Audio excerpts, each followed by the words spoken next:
berarti kalau saya paham di perjanjian lama itu standar Tuhan itu rendah sekali, Pak. Kok harus membenci musuh? Kalau kita bandingkan di PB, kasih musuh, itu kan patokan kita, ya kan? Standar moral tertinggi, kasih musuh yang bahkan tidak bisa kita lakukan secara manusiawi. Mungkin saja karena ngapain sih nggak kasih musuh gitu kan? Tapi di PL ini secara terang-terang bencilah musuhmu. Apakah yang pertama itu memang moral yang Tuhan kasih ini terlalu rendah gitu.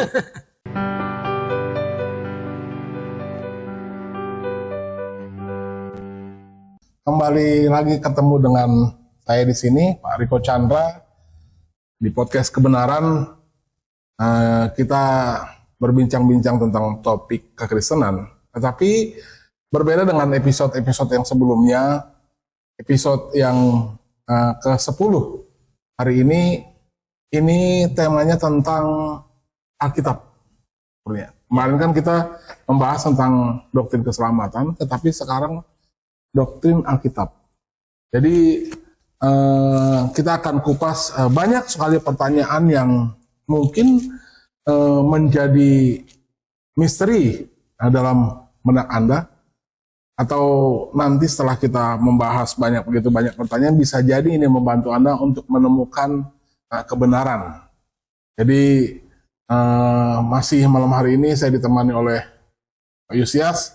Apa kabar Pak Yus? Puji Tuhan. Masih malam semangat? Ini kabarnya baik. Masih semangat Pak Riko. Puji Tuhan. Di sebelah kanan saya ada Saudara Hilman. Apa kabar Saudara Hilman? Puji Tuhan, kabar saya baik. Puji Tuhan. Dan juga dengan setia menemani kami di sini narasumber kami, Pak Gembala Kurnia. Selamat malam Pak Kurnia. Malam. Pak. Apa kabar? Malam. Semangat terus ya.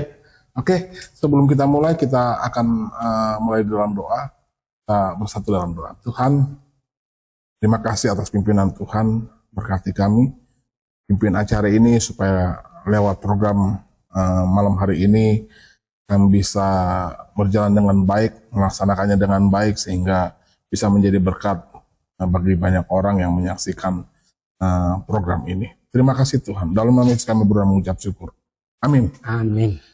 Khusus tentang Alkitab.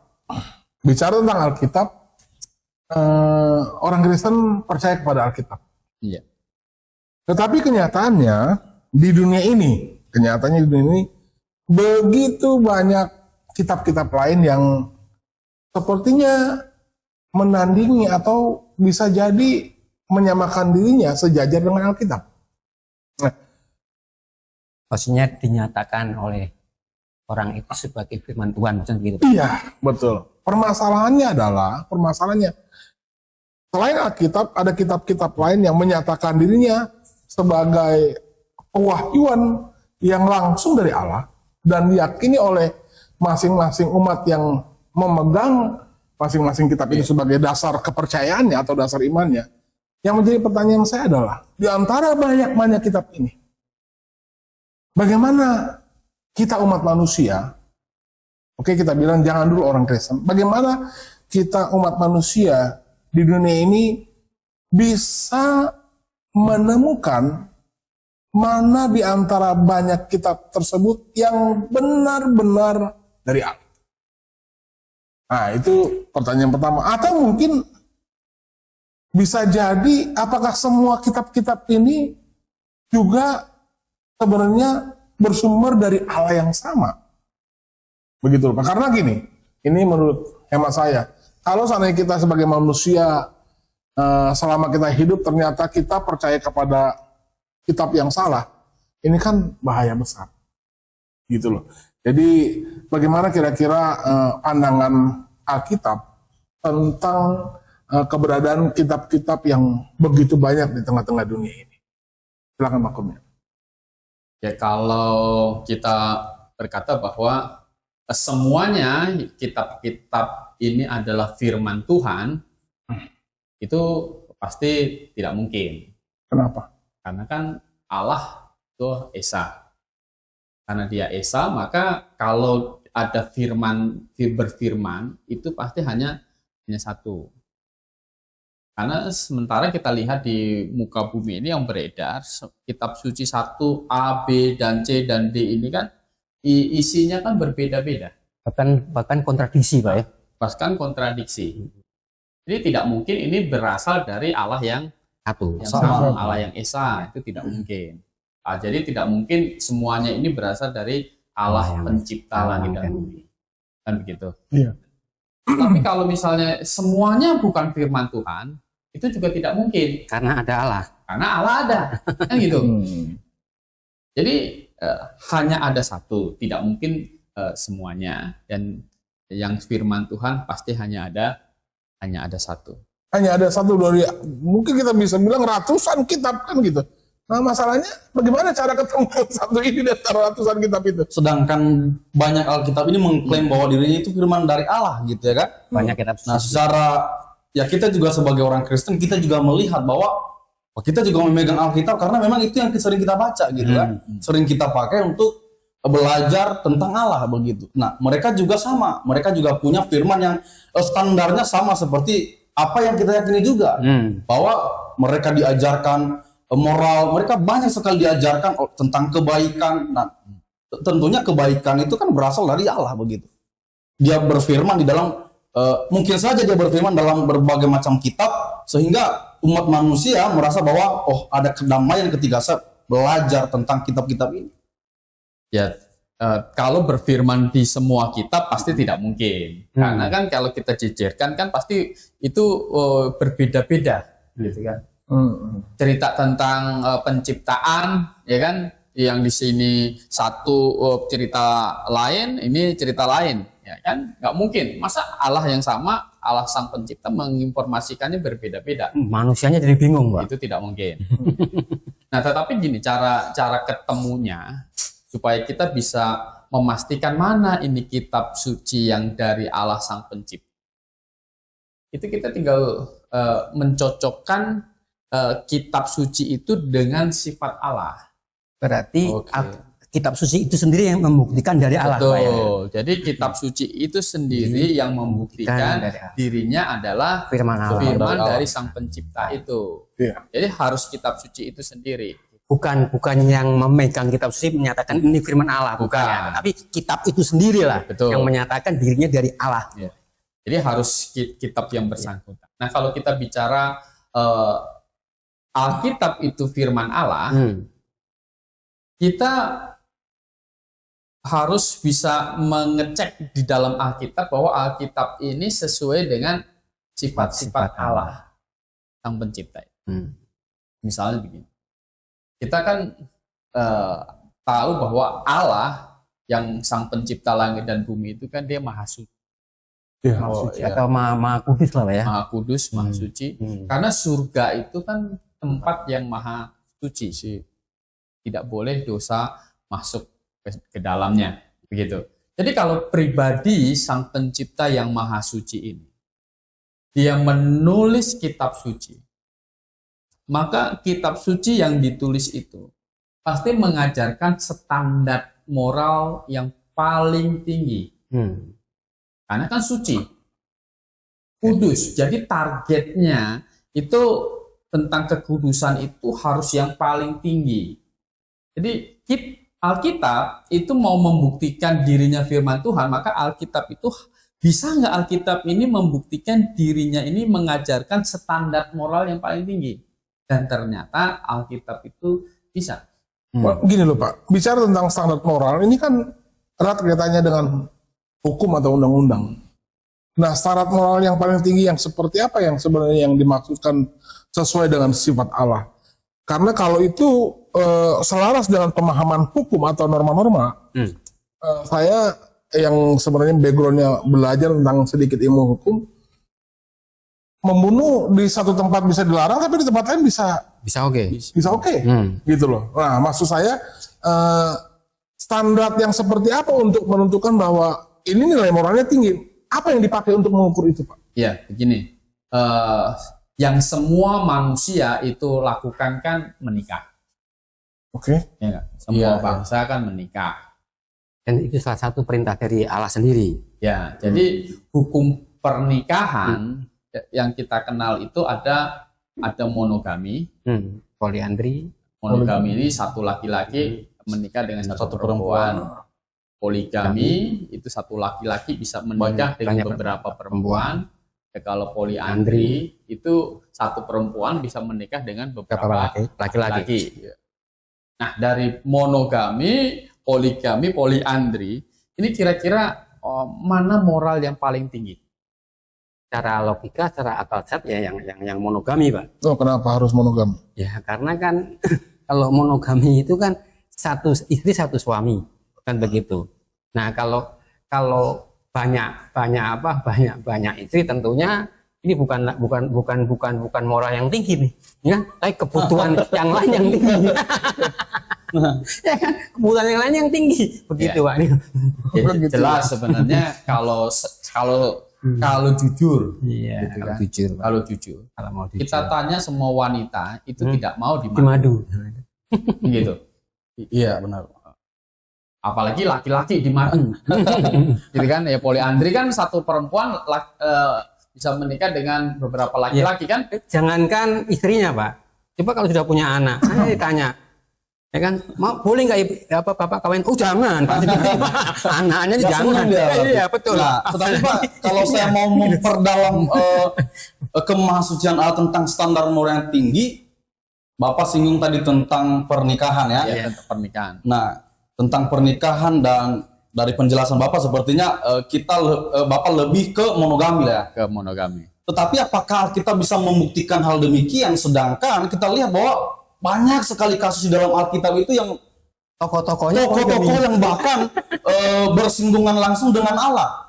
Yang bahkan bisa dikatakan bahwa ini sebenarnya orang yang mengenal Allah, orang yang percaya Allah, tetapi kita lihat bahwa ternyata kehidupan mereka di dalam suatu pernikahan tidak mengikuti standar seperti yang Bapak kasih tahu Jelaskan, tadi ya. atau jelaskan tadi bahwa mereka mengikut ajaran Tuhan tentang monogami, ajaran Alkitab tentang monogami, sedangkan mereka ada yang banyak, misalnya Salomo kita tahu bahwa paling terkenal banyak istri, Ya. ya kan? Mana istri? Nah, Unik itu lagi. kan di dalam Alkitab ada cerita yang memang diuntukkan untuk kita saat ini bahwa sebenarnya ada orang yang seperti ini. Nah, itu kan ajaran Alkitab. Bisa saja orang akan menyerang kekristenan melalui pribadi-pribadi atau tokoh-tokoh yang ada di dalam Alkitab. Ya. Ya, jadi kita mesti paham begini, Alkitab itu ada perjanjian lama dan perjanjian baru. Di perjanjian lama ini hukumnya belum final. Maksudnya sanksinya Pak? Begini, kan hukum pernikahan tentang harus monogami di perjanjian lama ini kan belum final. Seperti halnya undang-undang kan bertambah, kan gitu. Nah, ditambah dengan perjanjian baru. Ini barulah lengkap Alkitab. Jadi kalau kita disebut Alkitab, itu bukan perjanjian lama saja. Harus dua buku, Harus dua buku. dua buku utama itu ya. Jadi yang kita maksud Alkitab itu bukan hanya PL saja, tetapi PL dan PB inilah Alkitab. Gitu. Nah, kita lihat dulu ayatnya yang menegaskan bahwa harus monogami. Coba di 1 Tesalonika 4 ayat 4. 1 Tesalonika 4 ayat 4. Ya, 1 Tesalonika 4 ayat 4. Oke, saya baca boleh ya Pak? Ya.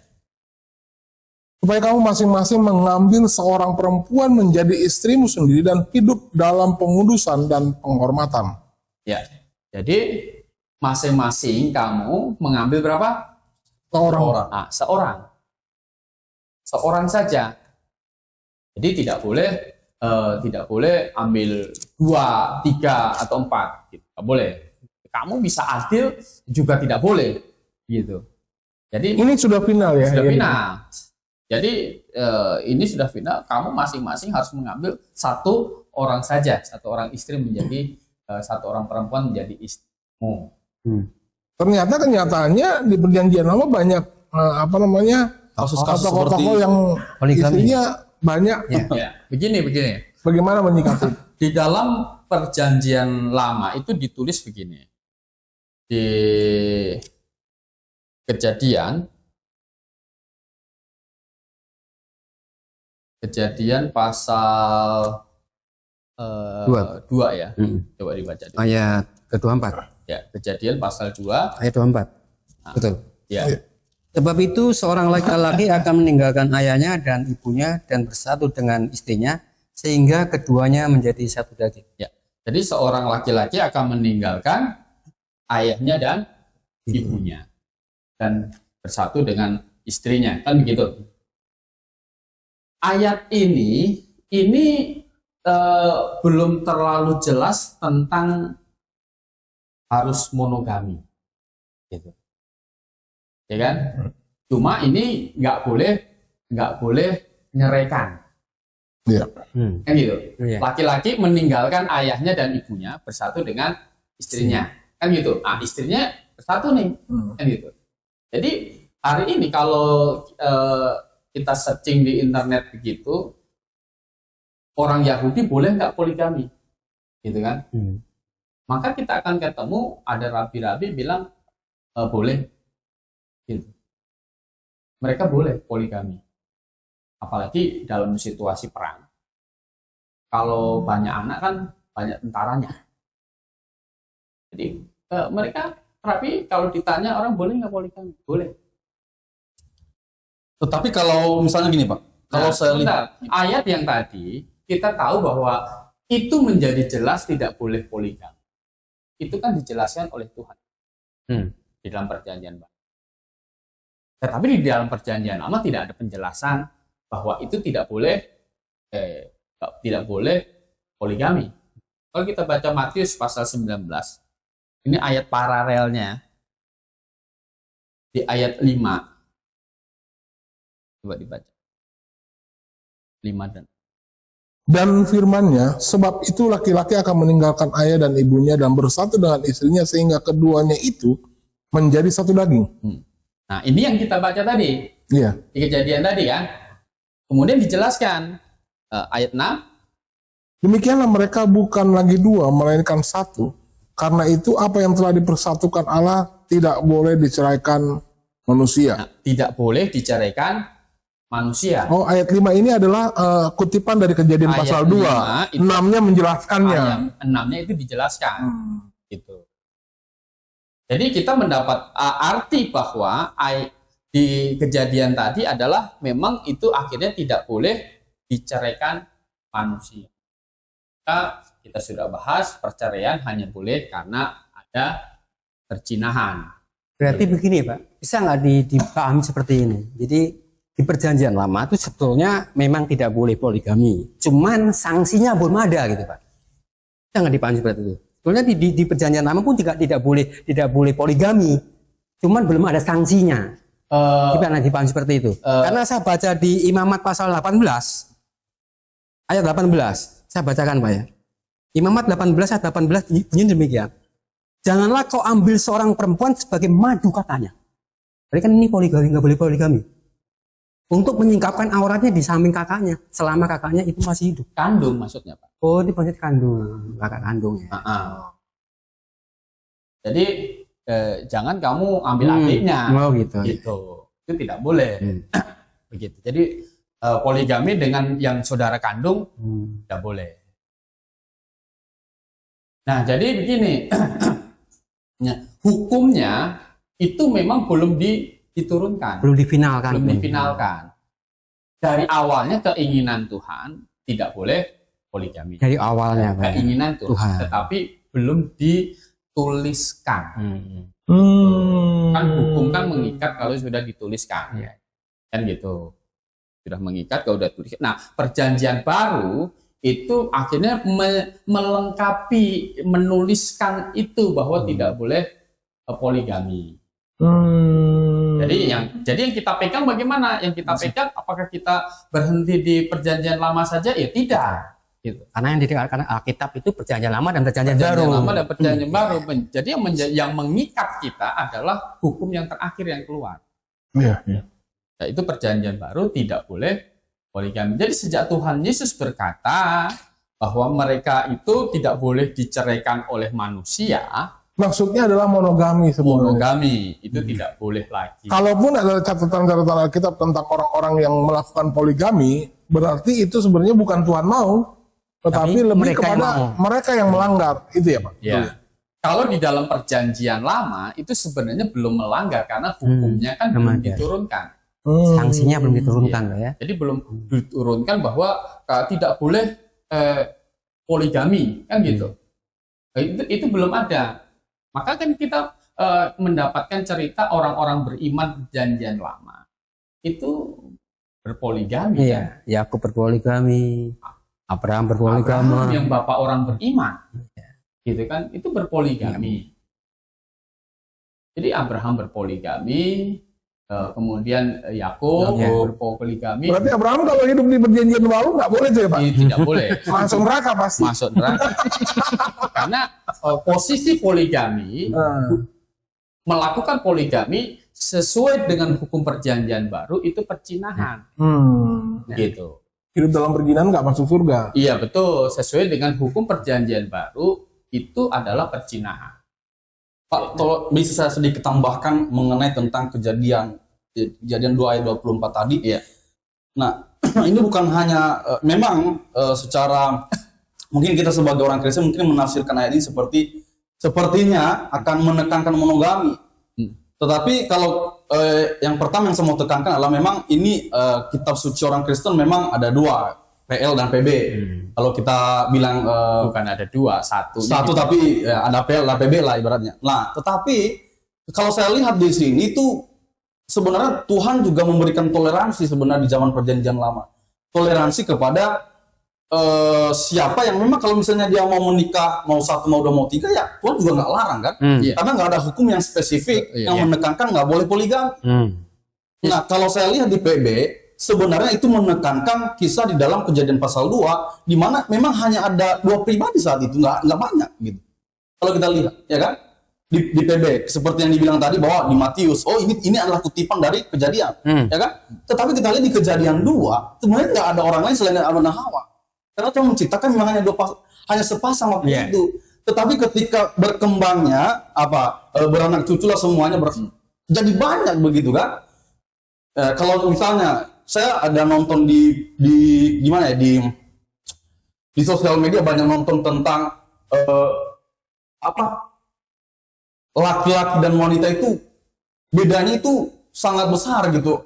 Wanita itu lebih banyak sebenarnya, ya kan? Saya ada banyak nonton video-video seperti itu. Paham. Ya kan? Maksudnya kalau hukum itu ditetapkan sebenarnya Harusnya- nggak adil karena jumlahnya harus Harusnya dong gitu. Nah, habis itu di PL kalau saya lihat bahwa ternyata perjanjian baru itu menekankan idealnya begini. Idealnya kalau bersuami istri cukup 1 saja. Tetapi kalau dia menekankan ke poligami, yang pertama saya mau tekankan bahwa Alkitab tidak melarang orang poligami. Itu yang saya lihat tidak dicatatkan secara spesifik. Tetapi dia memberikan suatu pemahaman bagi kita bahwa menurut saya di dalam Matius tadi, di dalam Kejadian juga pasal 24 itu sebenarnya dia menunjukkan bahwa sebenarnya dalam pernikahan idealnya begini. Boleh nggak poligami? Kalau secara pemahaman saya ya mungkin boleh-boleh saja gitu. Ya kan, mungkin boleh-boleh saja. Ya kan? Nah, tetapi bagaimana menurut Bapak, bagaimana cara menyikapi beberapa yang saya udah kasih tahu tadi, bahwa beberapa pandangan seperti ini bisa saja muncul di benak pemirsa yang ada di rumah juga. Yang dimaksudkan oleh saudara Hilman itu ada orang Kristen yang beranggapan Ya. boleh poligami gitu. Maksudnya begitu Pak Hilman? Ya mungkin ya. Tetapi kita mau melihat secara sudut pandang sendiri dulu ya. Kita mau sudut pandang sendiri, ya kan? Ya, jadi begini, kan saya berkata begini, kalau di dalam perjanjian lama, sampai perjanjian lama itu belum terlalu ditekankan harus monogami, kan gitu, ya kan? Maka tadi kan kita bilang Tuhan tidak mempersalahkan Daud poligaminya, kan gitu. Daud tidak mempermasalahkan itu. Salomo juga tidak dipermasalahkan poligaminya. Yang dipermasalahkan adalah dengan banyak istri akhirnya Allah bangsa lain merubah iman Salomo. Masuk ke situ, di mana-mana ada bukit-bukit pengorbanan, kan gitu. Jadi Tuhan tidak pernah menegur Salomo tentang poligaminya, kan gitu. Tetapi kita membaca perjanjian baru, ayat tadi di Kejadian tadi kan, laki-laki harus laki-laki harus Laki-laki harus meninggalkan meninggalkan. ayahnya dan ibunya. Itu bukan bicara ke Adam. Itu bicara kepada orang-orang setelah Adam, kan begitu. Laki-laki akan meninggalkan ayahnya. Jadi nanti Adam kalau punya anak, meninggalkan dia bersatu dengan istrinya. Karena itu ayat bicara sudah ada orang tuanya, sudah ada bapak ibunya. Sebetulnya ada, Pak. Sebentar. Nah. Jadi ini kemudian ayat tadi Tuhan Yesus perjelaskan tadi bahwa kalau begitu tidak boleh diceraikan. Kan begitu. Nah, sementara kalau poligami itu berarti ada pihak yang tidak setia. Misalnya suaminya berpoligami, berarti suaminya tidak setia dengan istrinya. Tidak mengasihi dan setia, Pak. Betul. Jadi tidak bisa. Begitu. Ini tidak bisa. Nah, kemudian tadi kita membaca 1 Tesalonika 4 ayat 4 tadi, itu Ambil seorang saja, harus seorang. Gitu. Tidak boleh yang lain. Jadi artinya kalau kayak Salomo hidup di dalam gereja sekarang, nah itu tidak boleh. Langsung neraka dia. Nah, Orang sekarang mau Iya. mau poligami, baliklah ke perjanjian lama. Sebetulnya masih ada ayat yang lebih spesifik lagi di Ya. masalah monogami. Coba dibuka di 1 Korintus 7 ayat 2. 1 Korintus 7 ayat 2 itu lebih tekankan lagi. Ya, coba dibaca 1 Korintus. Tetapi mengingat bahaya percabulan, baiklah setiap laki-laki mempunyai istrinya sendiri. Dan setiap perempuan mempunyai suaminya sendiri. Jelas ini. Jadi harus sendiri. Jelas ini sendiri ini. Jadi Nggak boleh dibagi-bagi. suaminya nggak boleh dibagi-bagi Nggak boleh. sama Istrinya nggak boleh dibagi. Tapi kalau kita lihat ayat ini sebenarnya tidak dikatakan satu doang. Iya. yang dia. Dan di situ dia Sebenarnya kalimat ini bisa Saya- multitafsir. benar gitu. Saya juga punya istri harus gitu. Emang harus kok. Karena Kalau ini kalau diartikan istri saya 4 sendiri, kan bisa sebenarnya. Suami 4 sendiri bisa juga. mungkin ini kan penekanan gini. Rasul Paulus kan bilang gini. Kalau ini kan mengenai tentang pernikahan, tetapi dia bilang di sini tetapi mengingat bahwa hanya percabulan. Berarti untuk menghindari percabulan, ya saya pun dikasih tahu Rasul Paulus di sini bahwa saya harus punya istri, tapi tidak ditentukan berapa jumlahnya di sini. Oh gitu. Iya. Gini, kalau kamu ambil istri 2 itu sudah percabulan, gitu. Iya. Jadi 3 itu percabulan, Nah, yang nggak percabulan itu cuma 1. Berarti istrinya bukan suaminya sendiri. Betul tidak? Kalau saya ambil 2 istri, berarti kan ini punya Iya. laki-laki punya istri sendiri dan perempuan punya suami sendiri. Berarti kalau begitu 2 istri saya ini bukan suaminya sendiri, suaminya si A sama si B. Ini dia melihat dari dua sisi pandang. Oke. Disatukan kan Berarti gitu. kan? Ya, Tapi ya. kalau ini ngomong ini berarti saya istri apa itu istrinya si A, suaminya si A sama suaminya si B. Iya. Nah, si A si B bukan suaminya sendiri. Dibagi sama yang lain.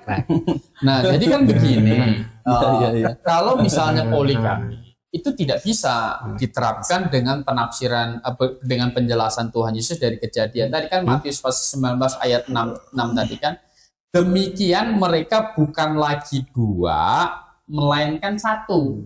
Oh iya. Kan gitu. Iya. Mereka bukan lagi 2, suami istri yang menikah, mereka bukan lagi 2 melainkan 1. Iya. Nah, ada perempuan lain. Jadi berapa ngitungnya ini? Lebih banyak. Ya, Pak. Tidak 1,5 berarti. Kan tidak bisa. Iya. Gitu. Jadi memang Alkitab satu-satunya kitab suci yang mengajarkan harus monogami ya memang. Ya.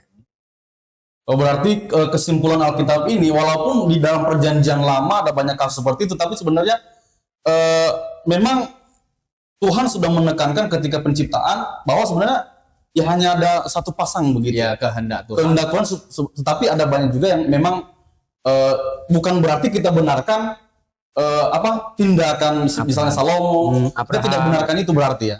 Kita begini posisinya. Kan Tuhan tidak mempersalahkan poligaminya mereka. Iya. Pada saat itu. Iya, pada saat itu. Karena masih progres berjalannya Masih hukum. progres berjalan, belum ada yang hukum mengatur harus monogami. Makanya zaman Musa kan gitu. Zaman Musa mereka minta Surat cerai. surat cerai. Boleh tuh Musa kasih kan gitu. Tetapi kata Tuhan itu karena kekerasan Ketegaran hati mereka. Tetapi tetap dikasih. Ya.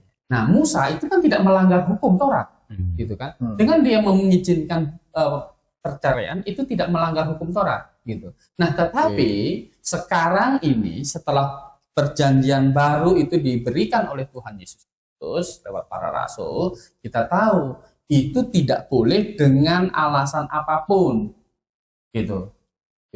Tidak boleh. Jadi hukum yang mengikat kita adalah yang di dalam perjanjian baru. Setelah ini hukum ini diturunkan, inilah yang mengikat manusia. Jadi kita tidak bisa berkata bikin, wah Bapak beriman saja poligami. Saya kan, apalagi saya imannya Masih cetek. masih cetek, gitu kan. Kan gitu. Nah, tetapi hukum yang mengatur Abraham, pernikahan Abraham dengan kita sudah berbeda. Kita ini disempurnakan. Kalau kita membaca di Matius pasal 5, ini kan hukum disempurnakan ini. Nah, misalnya ayat pasal 5 ayat 31 dan 32, coba dibaca. Matius 5 31 sampai 32 Ya. telah difirmankan juga, siapa yang menceraikan istrinya harus memberi surat cerai kepadanya. Jadi kan boleh, gitu kan, asal kasih surat cerai. Ini di zaman PL Pak ya. Zaman PL, Zaman Musa nih Pak ya. Musa. Terus Tetapi aku berkata kepadamu, nah, jadi sekarang nih Oke. setelah ini Tuhan Yesus katakan, setiap orang yang menceraikan istrinya kecuali karena zina, ia menjadikan istrinya berzina. Dan siapa yang kawin dengan perempuan yang diceraikan, ia berbuat zina. nah, jadi seperti itu. Ini peningkatan moralnya di sini jelas Ini ya Pak. peningkatan moralnya. Nah, ini moral yang mengikat kita itu. Jadi ketika kita kata Alkitab ini adalah standar moral yang paling tinggi ya tentang pernikahan, ini hukum terakhirnya yang mengikat semua orang. Semua orang sebenarnya, karena kan firman Tuhan itu kan tidak di banyak tempat. Sebenarnya hukum ini harus monogami, itu mengikat kepada semua orang, bukan hanya orang Kristen. Mengikat kepada semua orang. Siapapun orang setelah hukum ini diturunkan, Tuhan Yesus berkata ini kan, tidak boleh menceraikan begini. Karena yang menceraikan membuat istrinya menjadi perzinakan gitu. Itu mengikat kepada semua. Nah, orang Kristen yang memang betul-betul percaya Alkitab satu-satunya, ini yang mengikat kita. Oke, tentang standar moral yang tinggi yang dikaitkan dengan sistem pernikahan, kita cukup sudah. Berarti kita paham ini adalah monogami. Pelajaran untuk saudara Hirman. Monogami ya. Jadi berpikir untuk poligami jangan. Kita juga yang sudah juga nggak boleh juga untuk tambahan gitu. Kadang-kadang kalau kita nggak melihat dari sisi PL ke PB, kalau kita hanya melihat PL, kadang-kadang kita berpikir kayaknya kok aneh ya gitu ya. Itu pernikahan yang Tuhan desain ini gitu. Tetapi ya puji Tuhan ya pada malam hari ini Enaknya yang mana? Yang poligami atau yang monogami? Enaknya. kalau menurut penjelasan malam ini sih enaknya monogami lah ya. Puji Tuhan. Enaknya monogami. Luar Karena biasa. ini sesuai firman Tuhan ini. Oke, kalau standar moral tentang pernikahan, fix itu adalah monogami. Harus monogami. Coba Dan Pak hanya Kurnia Alkitab kasih coba Pak Kurnia kasih contoh lain selain dari pernikahan yang menjelaskan bahwa moral Alkitab itu jauh lebih tinggi daripada kitab lain. Ada nggak Tentang mengasihi ya. tentang mengasihi? Di mana Pak? Mengasihi, coba kita baca Matius 5 lah, tadi kita 5 Matius 5 ayat 44. 44. Saya boleh baca ya? Iya. Tetapi aku berkata kepadamu, kasihlah musuhmu dan berdoalah bagi mereka yang menganiaya kamu. Nah, di ayat 43 dulu dibaca 43. 43-nya. Kamu telah mendengar firman, kasihlah sesamamu manusia dan bencilah musuhmu. Oh, berarti ini Itu di dulu perjanjian perjanjian lama. lama. Nah, kalau di perjanjian lama, bencilah musuhmu, belum nggak salah. Kan memang ada begitu bunyinya. Mata ganti mata, gigi ganti gigi. Iya, di perjanjian lama. Jadi sama kasusnya masalah poligami tadi. Di perjanjian lama bunyinya begitu. Kasihlah sesama manusia dan bencilah musuh-musuhmu. Oke. Itu di dalam lama hukum. Nah, kemudian ditingkatkan oleh Tuhan ayat 44 tadi kan, tetapi aku berkata kepadamu, kasihilah musuhmu. Gitu, kasihilah musuhmu dan berdoalah bagi mereka yang menganiaya kamu. Makanya kan di perjanjian lama Daud itu berdoa supaya musuhnya itu Tuhan celakakan. Kalau hari ini kita nggak boleh, Pak. Hari ini kita nggak boleh. Kan gitu. Hari ini justru kita berdoa untuk musuh kita supaya bertobat, Pak. Tuh. Selamatkan kan begitu. Jadi berdoalah mereka yang menganiaya kamu. Kan begitu. Oh, yang paralel dengan ini Roma 12 ayat 20. Ya. Roma 12 Roma 12 ayat, Pak. ayat 20. Oke. Saya bacakan boleh? Hmm. Tetapi jika seterumu lapar, berilah dia makan. Jika ia haus, berilah dia minum. Dengan berbuat demikian, kamu menumpukan bara api di atas kepala. Ya. Jadi kalau seterumu lapar, suruh apa katanya? Kasih makan. Kasih makan. Jika haus, Kasih minum. kasih minum. Pertanyaannya apa? Mungkin nggak kita bisa lakukan ini, Pak? Harus Pertanyaannya, bisa. pertanyaannya. Oh. Karena kan sering orang Kristen ini paradok nih, ya kan? Masa tampar pipi kiri, pipi kanan, nah, sama dengan ini. Masa bisa nggak kita lakukan? Bisa. Bisa kita Bisa. lakukan. Bisa lakukan. Kalau mau Pak ya. Harus karena ini udah hukumnya kan. Ini perintah, Pak ya. Ini perintahnya. Harus lakukan. Harus lakukan. Kalau tidak lakukan dosa. Dosa. Ini hukumnya sudah mengikat kita seperti itu. Makanya Stefanus ketika dirajam dengan batu oleh Saulus, kan gitu. Adakah dia Stefanus itu mengutuk Paulus? Tidak. Tidak. Gitu kan? Dia berdoa untuk yang menganiaya. Persis seperti ini, tetapi kasihlah kepadamu, kasihlah musuhmu, dan berdoalah bagi mereka yang menganiaya kamu. Stefanus melakukan. Dia berdoa untuk Paulus. Dia tidak maki-maki Paulus, dia tidak kutuk-kutuk. Nah, ini yang mengikat kita sekarang. Berarti ini boleh saya katakan bahwa pengajaran Alkitab ini kenapa begitu tinggi? Karena memang standarnya punya Allah, Pak ya. Betul. Tapi saya punya pemikiran lain ketika kita membaca ayat tadi yang Bapak kasih tahu di dalam Matius tadi. Sepertinya ada berarti kalau saya paham di perjanjian lama itu standar Tuhan itu rendah sekali, Pak. Kok harus membenci musuh? Kalau kita bandingkan di PB, kasih musuh, begitu kan patokan kita, Iya. ya kan? Standar moral tertinggi, kasih musuh yang bahkan tidak bisa kita lakukan secara manusiawi. Mungkin saja karena ngapain sih nggak kasih musuh gitu kan? Tapi di PL ini secara terang-terang bencilah musuhmu. Seolah yang pertama itu memang moral yang Tuhan kasih ini terlalu rendah. Gitu. Dibandingkan dengan di zamannya perjanjian lama itu sudah tinggi. Gitu. Tapi di PL memang rendah gitu. Orang PL bandingannya orang PL sejaman dengan bangsa-bangsa lain.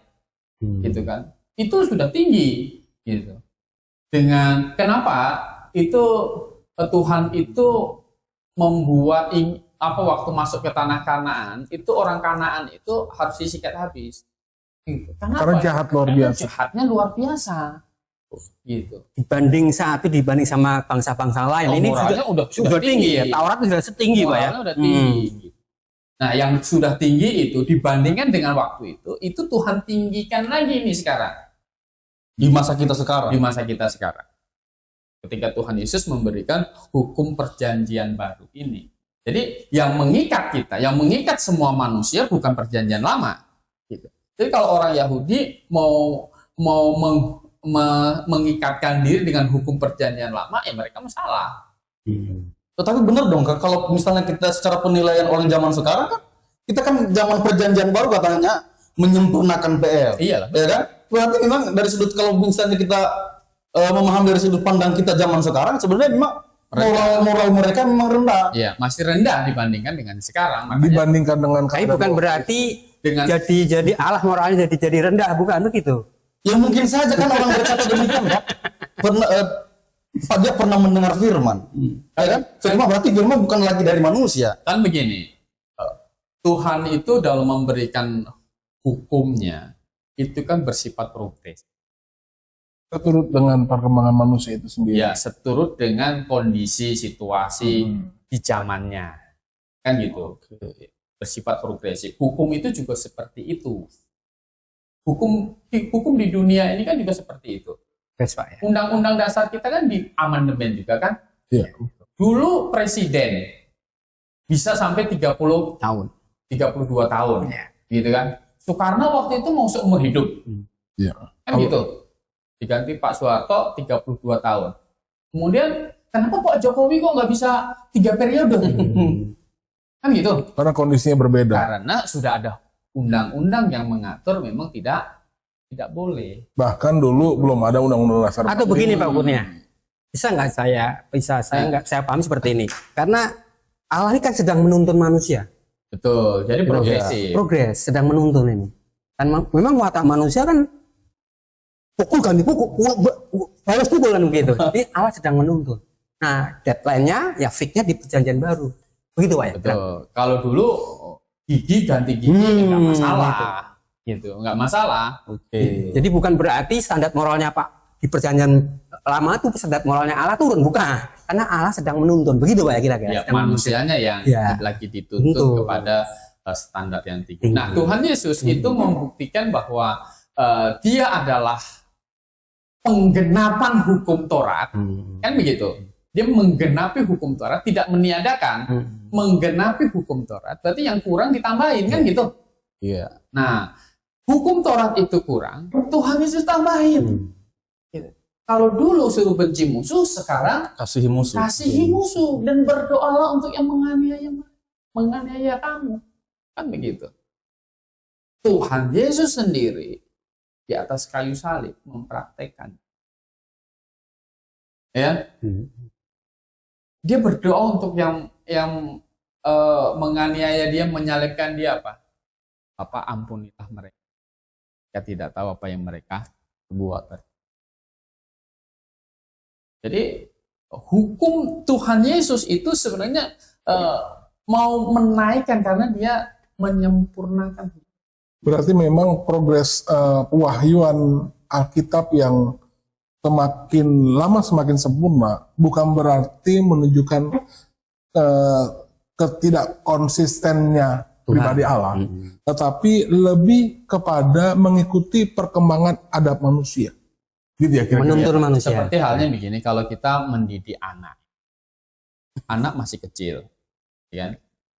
Anak masih kecil, di bawah 3 tahun, Suruh patuh. ya kan? Suruh patuh bener. Kita didik, Sayang dulu.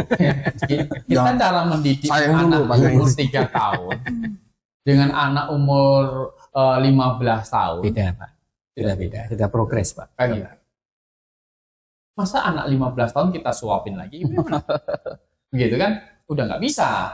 Udah bukan bayi lagi ya tuh. Oh, kalau begitu bapaknya berubah dong. Tidak. Gimana? Dulu waktu kecil 3 tahun saya disuapin. 15 tahun kok nggak mau nyuapin?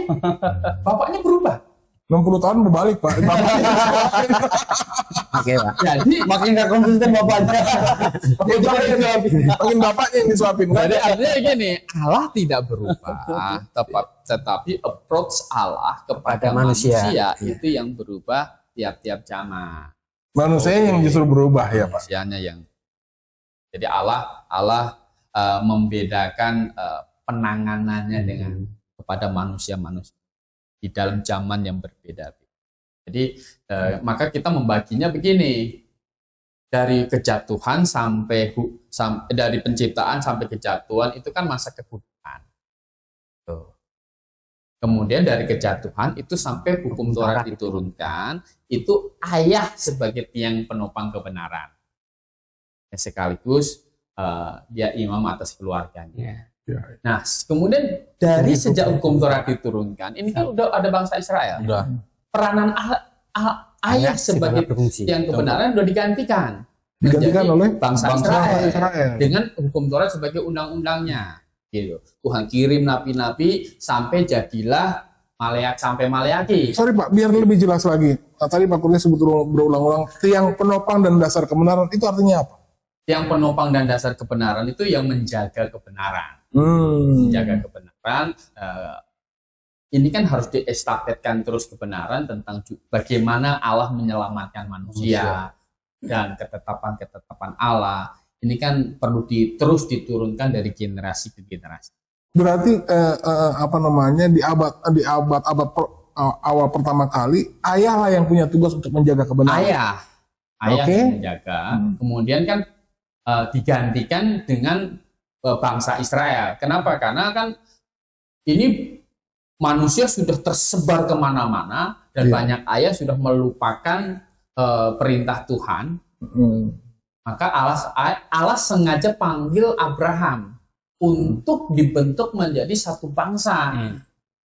Ditaruhlah bangsa ini, Abraham ini akan ditaruh di tengah-tengah dunia ini, gitu, Timur Tengah, gitu kan. Jadi tanah Kanaan namanya itu disebut tanah perjanjian untuk Abraham. Jadi itu dijanjikan Abraham. Bangsa Israel di situ, kan gitu. Nah, bangsa Israel di situ. Nah, nanti pemerintahan Mesias itu juga pusatnya di Yerusalem. Pusatnya di situ. Nah, kemudian karena menolak, ini menjadi ditunda dulu masa pemerintahan di Yerusalem oleh Mesias itu. Maka kita ini pindah ke jemaat. Masa jemaat. Tuhan mendirikan tiang-tiang penopang ini jemaat-jemaat, kumpulan orang-orang yang percaya di satu tempat. Tuhan bilang 2-3 orang berkumpul, aku ada di situ. Ini jemaat. Artinya begini, kalau orang mau cari tahu di mana ada Allah yang benar, dulu Di Israel. ayah yang bertanggung jawab. Ya. Carilah sosok ayah yang teladan gitu ya Pak. Lama-lama kira-kira ini kalau saya bisa kasih jelas sebentar saja, ayah akhirnya banyak yang nggak beres, digantikan satu bangsa, dibentuk oleh Abraham. Nah, sekarang berubah ke jemaat. Berarti itu adalah sekarang ini tugas kita untuk menjaga kebenaran. Betul, tugas kita untuk menjaga kebenaran. Jemaat. Nah, di dalam jemaat ini kan bukan bangsa Israel. Iya. Nah, Tuhan memberikan hukum yang baru yang kita sebut kitab perjanjian baru ini. Gitu. Nah, inilah hukum baru ini sekarang ini berlaku untuk semua orang, gitu kan. Kalau ada orang Israel bertobat percaya Tuhan Yesus jadi anggota jemaat, nah ini yang berlaku. Dia tidak boleh, saya anggota jemaat tapi saya mau sampai Maleakhi saja, kan saya orang Israel. Nggak bisa. Hukum yang berlaku bagi dia tetap sampai wahyu. Gitu. Itu firman Tuhannya. Harus sampai wahyu, tidak berhenti sampai di Maleakhi. Hanya sampai wahyu, tidak boleh tambah juga. Gitu kan. Namanya alat ukur kan harus pasti. Iya. Kalau alat ukur nggak pasti begitu, bagaimana? Nggak boleh ngaret ya Pak. Nggak boleh ngaret. Gitu. Kembali lagi Pak, kembali tadi yang kecuali Allah yang maha bermoral tadi. Ya. Apalagi sifat Allah yang bisa membuktikan Alkitab firman Tuhan. Ya tadi kan maha suci. Iya. Allah maha suci, maka kita tadi Alkitab itu mengajarkan standar moral yang paling tinggi, termasuk kasih. Iya. Memang hak kita harus melakukannya. Itu tuntutan. Saking tingginya. Kadang-kadang kita saking tingginya. Karena yang dipakai memang standarnya Allah. Bukan standarnya manusia, Pak. Kalau standarnya manusia, balas pukul. Cuma bukan kasih lagi. Ya kalau ukuran manusia normal. Tapi ini di mata Allah, di hukum yang baru ini salah. Kalau perjanjian lama tidak apa-apa. Gigi, nggak masalah. Nah, jadi dari sifat Allah Maha Suci ini kita tahu Alkitablah yang memenuhi syarat dan bisa dibuktikan. Bisa dibuktikan bahwa standar moral yang diajarkan Alkitab itu paling tinggi. Sekali lagi, bukan Alkitab itu bukan berhenti di perjanjian lama, tapi harus selesai sampai perjanjian baru. Itu hukum yang dipakai. Nah, kemudian Allah Maha Suci. Allah Maha Suci dan Allah punya sifat lain lagi, ada Allah Maha Benar. Ya kan? Oke. Nah, kalau Allah Maha Benar, maka kitab yang mau membuktikan dirinya adalah kitab yang ditulis oleh Allah, yang diilhamkan oleh Allah, itu harus tidak ada salah. Berarti Alkitab ini kita harus yakin nggak pernah ada salah. Oh, saya sudah yakin. baca. Harus yakin Pak Riko. Harus yakin. Bukan harus yakin, ya udah harus baca dulu, baca. Gitu kan, cari tahu ada salahnya sih. Ketemu saya. Si yakin apa Pak Kurni ini Alkitab nggak ada salah Pak? Karena sudah baca. Saya sudah baca. Iya, Pak Riko sudah baca belum? Ya sudah baca. Tapi kan tentang ujilah segala sesuatu dan tidak yang baik kan itu harus diuji. Kita nggak cuma cukup soal Membaca, pendapat, tetapi ada fakta yang bisa dibuktikan. Benar-benar membuktikan bahwa Alkitab tidak ada salah. Gitu loh. Ya, kita kan sudah baca Alkitab. Saya sudah baca dari Kejadian sampai sampai Wahyu berulang-ulang. Itu memang tidak ketepah. Jadi kalau pemirsa, kamu salah boleh tulis di kolom Komentar. Boleh. Boleh Nanti kita tulis jawab, Pak, ya. salahnya di mana. Ini Pak, saya mau uji tentang yang satu ini. Contoh kasus aja.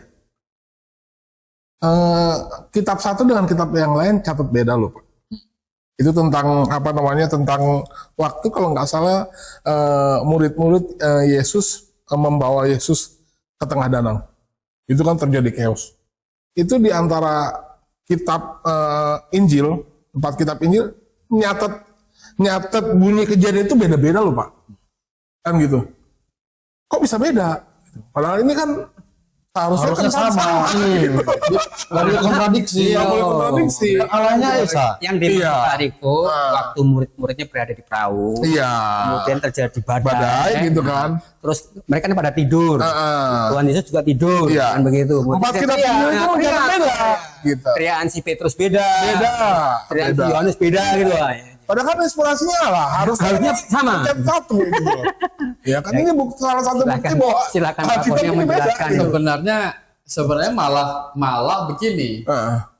Kita tahu orang yang dianggap kontradiksi, kalau itu dianggap kontradiksi, itu malah justru saling melengkapi.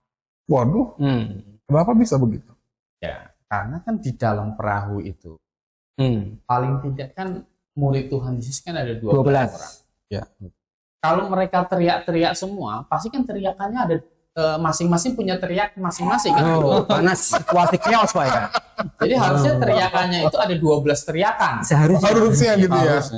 tidak Nah, mungkin. mungkin Matius Dengar Itu teriakannya Petrus. catat dia sendiri lah. Dia catat teriakan dia sendiri. Markus yang Markus kan tidak ada di situ. Oh ya, itu makanya nggak mencatat catat. teriakannya Petrus. Markus tidak ada. Markus catat Teriakannya Petrus. Nah, kalau Lukas itu kan dia hasil penelitian dia interview gitu. Enggak tahu siapa yang dia interview kan gitu. Justru kalau itu satu suara malah kayak kurang Pak ya. Tidak mungkin. Berarti dia tidak Direncanakan. Berarti dia tidak sedang menghadapin apa chaos. Berarti enggak natural. Iya. Jadi betul. kondisi lagi mau kapal mau tenggelam, Iya. ada angin, Iya. kemudian Tuhan lagi tidur. Ya naturalnya. Iya. Idealnya mereka semuanya pada kaget Pak. Oke, let's say kita bilang oke lah itu karena kejadian. Ada satu ayat di perjanjian lama waktu Yosua berperang. Kan gitu. Yosua akhirnya bilang sama matahari matahari diam. Iya. Kan gitu. Nah, secara teori Berhenti. kan. Secara teori itu yang muter bumi kan. Gitu. Iya. Padahal kalau secara keilmuan sekarang gitu. Bumi yang muter. Enggak disalah ngomong ya. Harusnya perintahnya bumi berhenti ya. Harusnya jangan tunjuk ke atas, tunjuknya ke bawah. Bumi berhenti. Kenapa matahari berhenti? Ini kan berarti salah ini Pak. Bukan Tuhan yang Maha Tahu, itu udah melanggar satu sifat Allah loh. Salah dong. Iya. Salah secara ilmu Ilmu alam. ilmu alam Iya. gitu. Salah. Berarti Allah ini kurang nggak Maha Tahu, itu Secara udah sains. bubur. Secara sains salah. Oh, secara sains salah, iya. Sebenarnya begini, ya kalau pada waktu itu Allah bicara bahwa suruh bumi yang diam. Yosua Pak, misalnya Yosua. Yosua bilang bumi yang diam kan. Orang malah kaget. Orang pada kaget. Coba bayangkan kita ini belum tahu mana yang muter, mana yang rotasi, mana yang revolusi begitu ya. Sekarang kita di luar gitu. Kira-kira kalau kita berdiri begini, yang jalan yang mana? Kalau kita lihat gitu di bumi ini, Matahari. yang bergerak yang mana? Matahari. Yang bergerak kan matahari. Karena dia Makanya terbit dari timur, tenggelam dari kan begitu. Terbit dari sana. iya, tenggelam dari sana. Bagi kita, Kita diam. bagi kita yang bergerak kan matahari. Gitu. Nah, makanya tuh Yosua perintahkan minta Matahari yang diam. Karena bagi manusia, gitu kan, matahari yang jalan. berjalan. Berarti boleh dikatakan Yosua pakai bahasa manusia, Pak ya. Bahasa manusia. Kalau disuruh bumi diam, memang Kaget. diam. Ini bagaimana ini? Justru nanti si Yosua saat ini dikatakan Yosua gila. Oke, dia Sudah diam kok disuruh diam. Diam, iya. Iya. Karena pandangan orang kan seperti itu. Iya. Kita akhirnya bisa tahu begini kan karena ada teleskop, ada apa.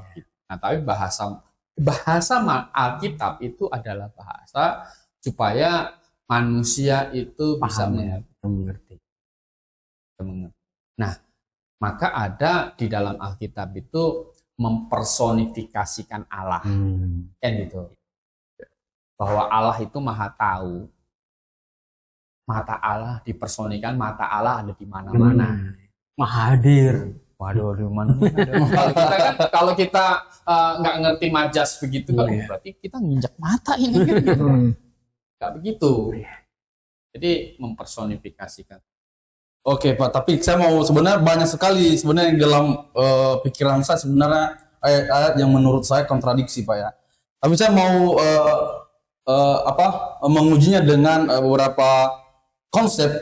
Mungkin ini memang udah lama sebenarnya diperdebatkan tentang bumi itu bulat begitu. Nah, tetapi walaupun sebenarnya ada di zaman sebelum kita ini ada satu kelompok yang memang percaya bahwa sebenarnya bumi itu datar gitu. Tetapi mereka temukan argumentasi mereka itu berdasarkan Alkitab. Yang pertama di PB berkata ternyata bumi ada ujung. Nah, ternyata di PL katanya bumi itu bulat. Nah, secara logika mereka mungkin tidak bisa menafsirkan Alkitab, tetapi mereka akan memutarbalikkan itu secara pikiran mereka sendiri. Berkata bahwa kalau bumi itu bulat, Berarti nggak ada ujung. nggak ada ujung dong. Tapi Alkitab ngomong ada ujung. Tetapi Alkitab sendiri yang seolah-olah membantah bumi itu bulat. Nah, terus bagaimana itu? Ya memang karena begini, karena kekurangan pada masa itulah kita melihat ya. Maka banyak orang pernah berpikir bahwa memang bumi itu kayak meja. Ya, Karena kan ujung. Kalau bulat kan nggak ada ujungnya. Oleh karena itu si Galileo Galilei oleh gereja Katolik waktu itu dianggap bidat. Karena waktu itu gereja masih berpikir bumi itu bulat dari ayat-ayat yang tadi kan bumi itu kotak begitu ya, ada ujungnya, ada ujungnya, bulat begitu.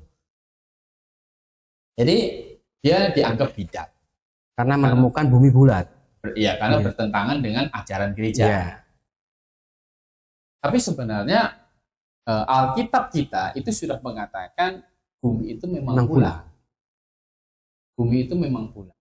Kita harus mengerti bahwa nanti kita akan bahas Alkitab kita ini kan dicetak.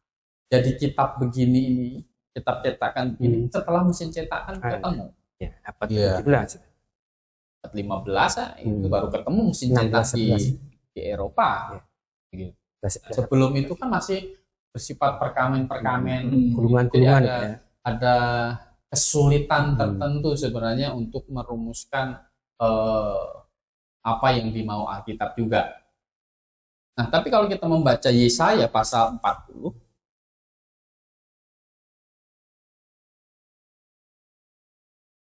ini justru membuktikan Alkitab kita ini memang ditulis oleh Allah yang Maha Benar. Hanya gereja pada waktu itu menafsirkannya masih salah saja.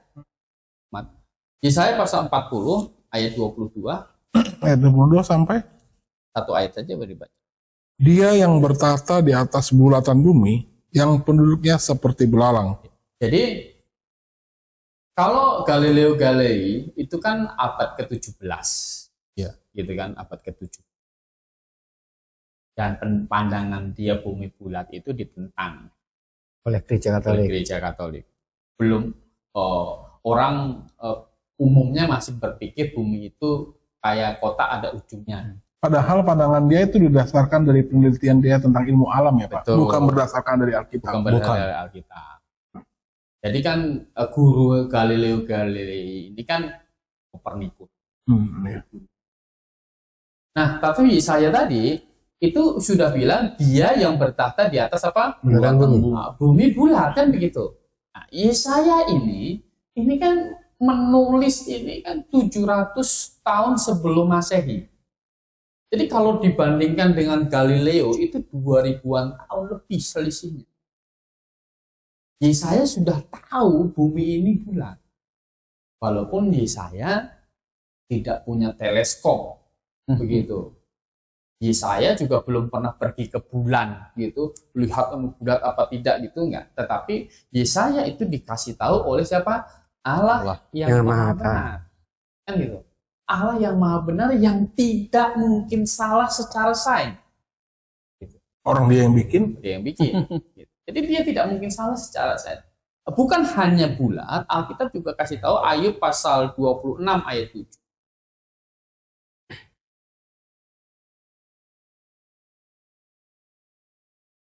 Ayub pasal 26 ayat 7 boleh dibaca? 26 ayat 27. ayat 7 ya. Ayat 7. Ayat 7. Allah membentangkan utara di atas kekosongan dan menggantungkan bumi pada kehampaan. Ya. Menggantungkan bumi pada kehampaan. Kan gitu. Nah, sekarang kita sudah tahu karena kan sudah banyak Penelitian ya. Pesawat luar angkasa pergi ke sana dan harus bawa persediaan oksigen dari bumi kan gitu. Karena memang di sana hampa udara kan. Bumi digantung pada ruang hampa itu. Berarti jauh-jauh hari sebelum manusia berhasil keluar dari atmosfer bumi, Alkitab sudah mencatat bahwa di luar dari lapisan atmosfer ada ruang kehampaan. Memang pengetahuan Allah tidak mungkin bertentangan dengan sains. Baik, sepertinya pembicaraan kita tentang tema Alkitab ini begitu menarik, saudara. Saya sampai saat ini belum berani untuk menarik kesimpulan tentang doktrin bibliologi ini, karena memang menurut saya akan masih banyak episode-episode selanjutnya yang mengupas tentang pertanyaan tentang khusus tentang Alkitab. Begitu ya kira-kira Pak Kurnia.